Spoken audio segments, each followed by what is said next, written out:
by Arun Ujala Sahni।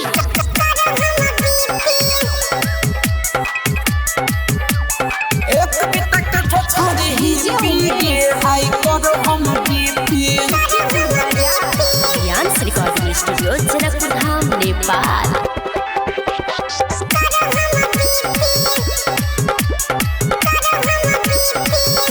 एक बिता के छोड़ी ही पी गे हाई करो हम बीपी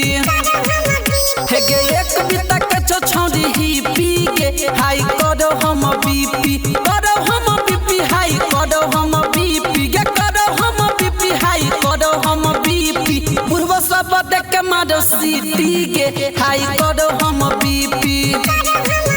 हाँ एक बिता के छोड़ी ही पी गे हाई करो हम बीपी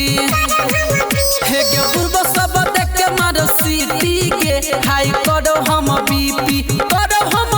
हाई करो हम बीपी गे करो हम बीपी हाई करो हम बीपी एक बिता के छोड़ी ही पी गे हाई करो हम बीपी हे गे पूर्व सब देख के मारो सीटी गे हाई करो हम BP. Dance Recording Studio, Janakpur Dham, Nepal। DJ Umesh Sukhipur बाजार। एक बिता के छोड़ी ही पी गे हाई करो हम बीपी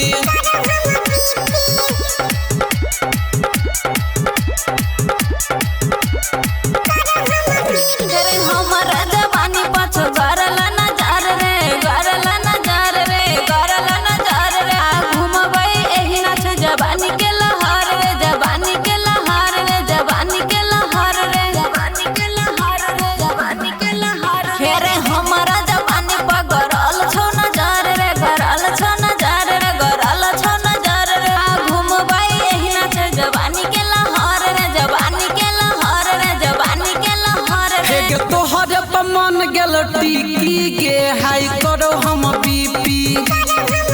हे गे एक बिता के छोड़ी ही पी गे हाई करो हम BP. Dance Recording Studio, Janakpur Dham, Nepal। DJ Umesh Sukhipur बाजार। एक बिता के छोड़ी ही पी गे हाई करो हम बीपी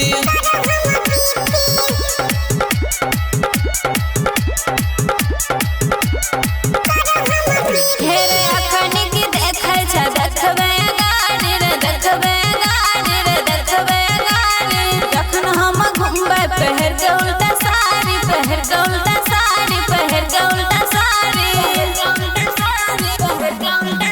हेरे अखनी की देखै छ देखबे गाड़ी रे देखबे गाड़ी रे देखबे गाड़ी जखन हम घुमबै पहर के उल्टा साड़ी पहर के उल्टा साड़ी पहर के उल्टा हे गे राइटर धनिक नाम लेल को लिखी गे हाई करो हम बीपी